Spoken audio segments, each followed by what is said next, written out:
Hi guys, today I'm doing a new desk setup in my office as the area at the side of my desk has really been more of a dumping area for items coming in for review or being returned. So this desk will be a new productivity setup for my wife, who generally ends up working in the dining room using her laptop, which really isn't ideal. So I want to build her a more practical area to work from with a clean, minimalistic setup, but something that's fully functional, featuring the latest mini PC from GEEKOM. This is the XT12 Pro. Everything is linked in the description below, plus I've added timestamps so you can skip to any part of the video you want. But before I begin, if you're new to the channel, hope you can support me by subscribing and hitting the bell icon to get notified of my next release. And if you have any questions, drop them in the comment section below. So let's start with the desk. This is the Smart Desk Pro from Autonomous, which comes with a sit-stand frame and a warp-proof MDF worktop, and I've also got a cable tray too. The desk frame and desktop are all white to keep with the black and white color theme for my office, and it matches my existing desk, which is also from Autonomous. The desk comes in two parts and the cable tray is attached underneath, which is definitely worth getting to help with cable management. It's all pretty simple to set up as it comes with clear instructions. I've also added this cable spine at the side, which I bought from Amazon to keep the cables running down the desk nice and tidy. The desktop measures 53 inches wide and 29 inches deep with a 1-inch thickness. It has a solid steel frame which can lift up to 310 pounds and has a height adjustment from 26.2 inches to 52 inches.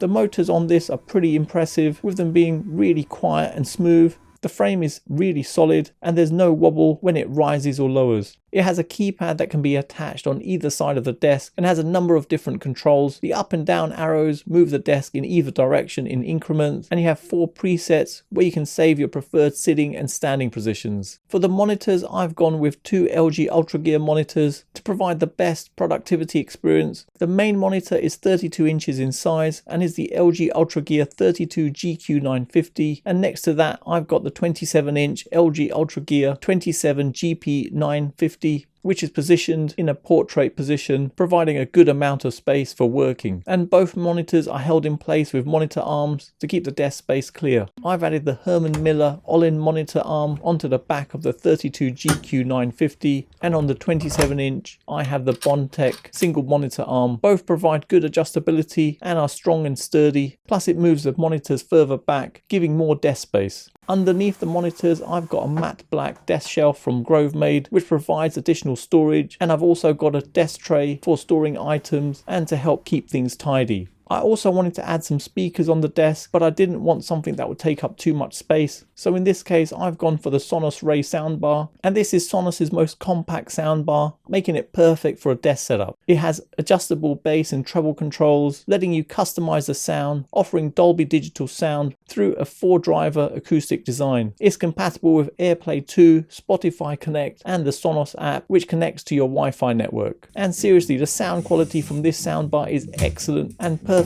if you wanted speakers on your desk but were limited for space. And the advantage with this is that you can expand it further and add a subwoofer, so you're not limited in any way. Now onto the other accessories on my desk. I've got this cool looking headphone stand from Nova Beam Design, which has a walnut base and a metal headset stand. Peripherals wise, I've kept to the same ecosystem, so Logitech G. The headset I've gone with is the Logitech G Pro X2, which is a wireless headset. It's really comfortable to use, providing excellent sound quality, with it supporting either Lightspeed on a PC or Bluetooth, so it can be connected to a phone to use when taking calls or listening to music. The desk pad is the Logitech G840 XL, and the keyboard is the Logitech G915, which I've paired with the Logitech MX Master 3S mouse. This is an awesome combination that I've used on my desk for a while now, with it being so comfortable to work with. I've also got this silicone drinks coaster to keep the desk free of any watermarks. Onto the chair, and I've got the Herman Miller Aeron office chair, which not only looks aesthetically good, but it keeps to the black and white color theme in the room, with it having the standard adjustments you get on most chairs, with it more importantly being really comfortable to sit on when working. It's quite compact in size, And once it's tucked in under the desk, it takes up a minimal amount of space in the room, which is ideal as the door for the room is just behind it. Now onto the PC that I'll be using on the desk, and this is the latest mini PC from GEEKOM, which is the XT12 Pro. Let's first take a look inside the packaging. You get the mini PC, a user manual, an envelope with a thank you message, a VESA mount plate, a HDMI 2.0 cable, a bag containing some screws, a power adapter, and finally a power cable with a cloverleaf connector. Taking a closer look at the mini PC, size wise it has a really small form factor. I put the dimensions on the screen to give you a better idea. And it weighs just 550 grams. It's got a silver anodized matte finish with rounded corners and a white top with GEEKOM written on it. Inside it's got an Intel 12th Gen i9 12900H processor featuring 14 CPU cores, 20 threads, and 24 megs of cache. There's an Intel Iris Xe graphics card, 32 gigs of DDR4 RAM, and a 1TB SSD.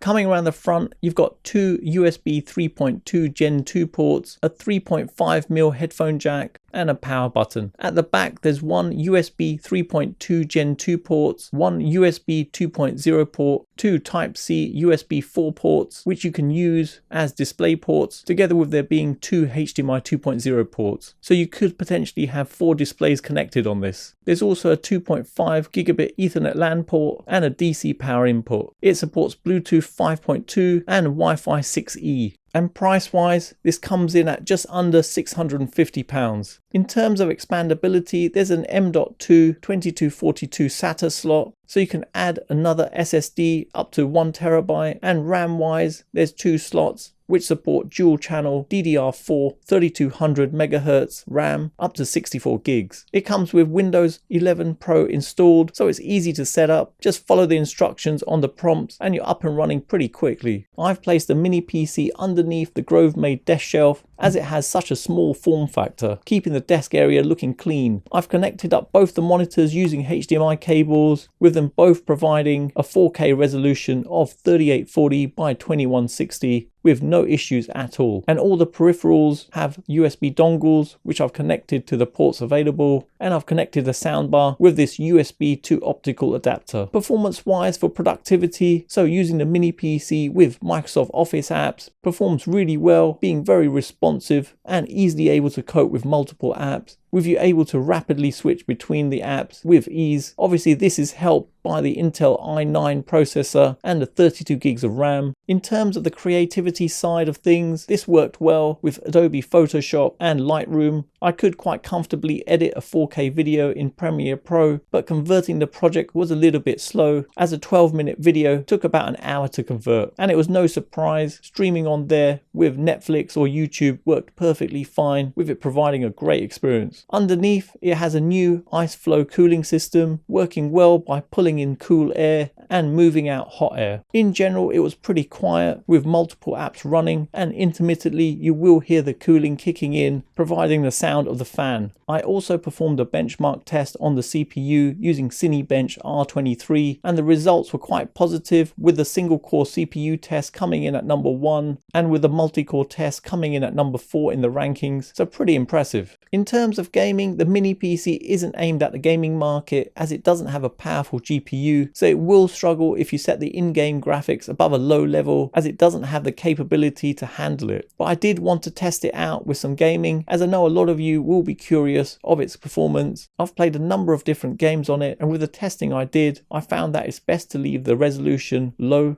So I tried to stick to 1080p with an 8-bit color depth, and I set the in-game graphics to the lowest value in all the games I tested. Otherwise, I found there was a lot of lag, with the performance being sluggish at times, giving quite a poor experience. But with the low resolution set and the low in-game graphics, I'd say it gave an acceptable experience depending on the game you're playing. So to give you some examples of the FPSs I was getting, on Fortnite I was getting 60 FPS, with it occasionally being laggy. On Apex I was getting 35 FPS, and that generally worked well. GTA 5 at 1080p with normal graphic settings, I was seeing 55 FPS, and this worked well too. On Forza Horizon 5 I was getting around 45 FPS, and this worked well too. Forza Motorsport didn't work at all, and when I started it, a message popped up saying unsupported graphics card, and obviously this is with the graphics set pretty low in game, and increasing this you'll see much lower FPS values. Even switching over and connecting it up directly to my sim cockpit from Next Level Racing, which has a 45-inch LG Ultra Gear 45 GR95QE attached together with my Logitech G Pro wheel and pedals. It actually coped fine on F1 2023, again with graphics on low, and I set a 2560 by 1080 resolution, as this is a widescreen monitor with an 8-bit color depth and an 85Hz refresh rate. And with this I was getting around 30 FPS, giving generally an acceptable racing experience. I actually quite like the XT12 Pro mini PC with its small form factor and quite a good spec. It's not practical for gaming due to the limitations of the GPU, but if gaming wasn't something that you were planning to do on it, then I'd say it's perfect for home office use or even for schoolwork. So working on Microsoft Office, browsing the web, general creativity, or even using it for your streaming services, it worked really well, with the performance being more than acceptable. So in my wife's case, this is perfect for her needs, as she helps with some of the work that I do on YouTube and on my socials. Her new desk from Autonomous is great with the sit stand motors, so she can move between the two when needed, and the color theme and design goes well with my own desk area, giving the office a really clean look. Plus the Sonos Ray is a great addition and gives that flexibility for sound. Overall, I'm pleased with the new desk setup, with it being clean, compact and minimalistic, making better use of the space in my office, plus giving her a permanent area to work from, which is both ideal and practical for her needs, with a tiny mini PC that works perfectly. I just hope I don't end up arguing with her. And GEEKOM are celebrating their 21st anniversary, and as a special offer they're offering some great discounts on their mini PCs, so check out the links in the description below for more info. So there you have it, you've come to the end of my new minimalistic desk setup, and I hope it's helped anyone thinking of creating a minimalistic desk setup with a mini PC. I've included links in the description below for all the items I've mentioned in today's video, and for those of you who've got to the end of my video, please leave a comment with mini PC, as it's awesome to see who's got to the end of my video, and hopefully you guys enjoyed it. You can follow me on my socials, don't forget to hit the like button, subscribe to the channel and turn on notifications to be notified of my next release. Thanks for viewing and see you in the next one.